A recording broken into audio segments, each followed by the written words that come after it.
Hello बच्चों, let's read the question and the question says that A soft plastic bottle filled with water of density 1 gram per centimeter cube carries an inverted glass test tube with some air ideal gas trapped as shown in the figure. The test tube has a mass of 5 gram and it is made of thick glass of density 2.5 gram per centimeter cube. Initially, the bottle is sealed at atmospheric pressure P0 is equal to 10 per 5 Pascal, so that the volume of the trapped air is V0 is equal to 3.3 centimeter cube. When the bottle is squeezed from outside at constant temperature, the pressure inside rises and volume of the trapped air reduces. It is found that the test tube begins to sink at a pressure of P0 plus delta P without changing its orientation. At this pressure, the volume of the trapped air is V0 minus delta V. Let delta V is equal to XCC and delta delta P is equal to Y into 10 power 3 Pascal the value of y. तो यहाँ सवाल में बोल रहा है कि एक plastic bottle है जिसमें कि पानी भर दिए हैं, उसका डेंसिटी दिया हुआ है 1 ग्राम पर सेंटीमीटर क्यूब, और उस वो बॉटल के अंदर में एक इन्वर्टेड ग्लास टेस्ट ट्यूब है और वो टेस्ट ट्यूब का मास जो है 5 ग्राम है. उसमें जो है एयर ट्रैप्ड है और जो ग्लास जो है उसका डेंसिटी दिया 2.5 ग्राम पर सेंटीमीटर क्यूब. इनिशियली जो है बॉटल जो है एटमॉस्फेरिक प्रेशर पर सील्ड है और volume of the trapped air जो गिवन है 3.3 सेंटीमीटर क्यूब. अब जब बॉटल को जब बाहर से जब स्क्वीज करते हैं जो कांस्टेंट टेम्परेचर पर, तो प्रेशर उसका राइज करता है, कितना हो जाता है P0 प्लस डेल्टा P, और वॉल्यूम जो है ट्रैप्ड एयर का कम होकर के V0 माइनस या डेल्टा V हो जाता है. तो सवाल में पूछा गया है कि y का वैल्यू निकालने के लिए. तो ये सवाल में जो की कॉन्सेप्ट लगेगा, की कॉन्सेप्ट वो है जो कंसेप्ट ऑफ बॉयंसी.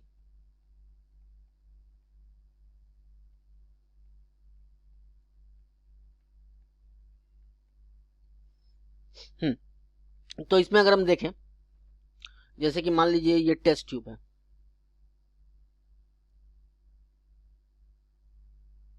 यहां पर ये टेस्ट ट्यूब है,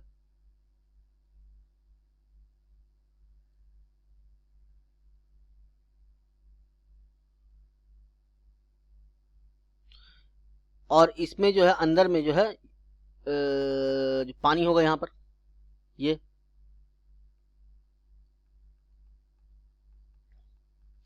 और यहां पर ये एयर है.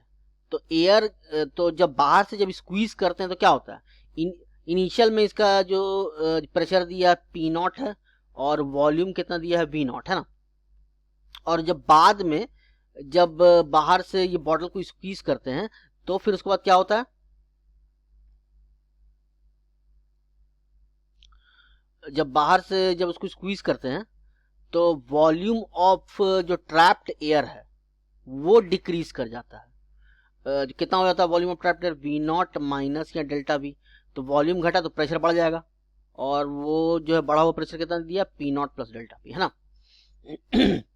तो अगर सिचुएशन को यहाँ एनालाइज करें तो यहाँ पर बोल रहा है कि जब बाहर से स्क्वीज करते हैं तो जो टेस्ट ट्यूब जो है वो जस्ट जो है वो सिंक करना स्टार्ट कर देता है. तो सिंक करने का मतलब क्या हुआ, जो सिंक करने का मतलब हुआ कि वेट ऑफ द जो टेस्ट ट्यूब है वो ज्यादा हो गया पॉइंट फोर्स से. तो यानी कि जस्ट जब सिंक करेगा तो point force is equal to जो वेट के बराबर हो जाएगा. तो हम क्या लिख सकते हैं, mg इज इक्वल टू हो जाएगा मेरा पॉइंट फोर्स है ना. तो mg यहाँ पॉइंट फोर्स देखते हैं तो पॉइंट फोर्स फिर होता है रो Vg, जहां V होता है volume of the water displaced है ना. तो रो हो जाएगा यहाँ पर पानी का.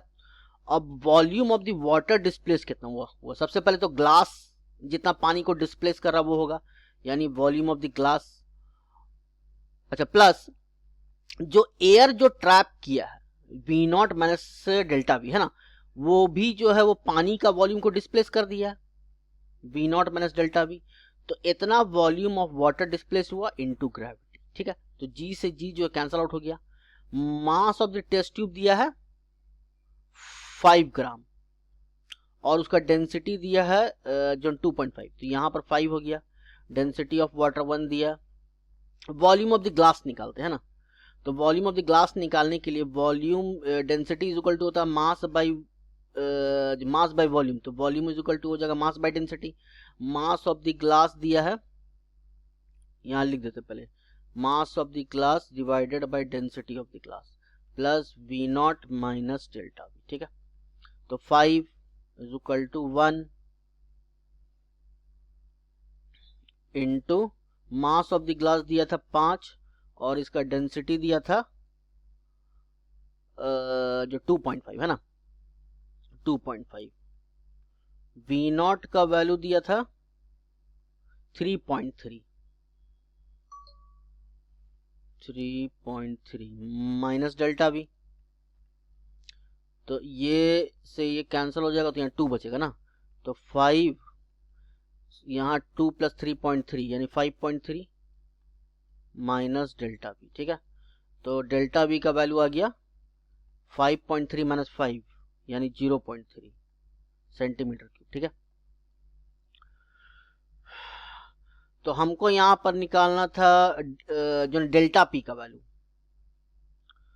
तो यहाँ डेल्टा पी वाई इंटू 10⁻³ है ना, तो डेल्टा पी निकालने के लिए हम जैसे कि यहाँ पर दिया ना कि जो आइसोथर्मल प्रोसेस है, कि टेम्परेचर कांस्टेंट है, तो आइसोथर्मल प्रोसेस में PV is equal to constant होता है, यानी P naught V naught is equal to हो जाएगा P naught plus delta P into V naught minus delta P हो जाएगा। पी नॉट वी नॉट, फिर इसको मल्टीप्लाई करते तो P naught V naught minus P naught delta V और plus delta P V naught minus यहाँ पर हो जाएगा डेल्टा पी है ना, तो पी नॉट वी नॉट से पी नॉट वी नॉट तो कट गया, हमको निकालना था डेल्टा पी, तो पी नॉट इंटू जो डेल्टा वी उसको इधर लेते आते, पी नॉट डेल्टा वी, और इधर से अगर डेल्टा पी को कॉमन ले लें तो हो जाएगा V naught minus delta V. ये पी नॉट का वैल्यू दिया 10⁵, डेल्टा वी का वैल्यू कितना निकाला था 0.3 डेल्टा पी। वी नॉट का वैल्यू कितना दिया था 3.3 और डेल्टा वी निकाले 0.3, तो 3.3 में 0.3 अगर माइनस करेंगे तो 3 आ जाएगा ना, तो 3 डेल्टा पी और 0.3 इंटू 10⁵, इसको हम लोग क्या लिख सकते हैं, अगर इसको यहाँ 10 से मल्टीप्लाई कर दे 0.3 को तो 3 हो जाएगा, 10 से डिवाइड कर देंगे 10⁴ हो जाएगा, तो 3 इंटू 10⁴, यानी कि 3 से 3 जो है कैंसल आउट हो जाएगा, तो डेल्टा पी का वैल्यू आ जाएगा 10⁴। इसको ऐसे लिख सकते हैं ना हम लोग जो ना 10 इंटू 10⁻³ न्यूटन पर मीटर स्क्वायर। तो यहाँ पर जो क्वेश्चन में दिया था y इंटू 10⁻³, तो यहाँ से कंपेयर करें तो y का वैल्यू जो है वो निकल जाएगा 10, hence the final answer is 10. Hope you have understood it well. Best of luck.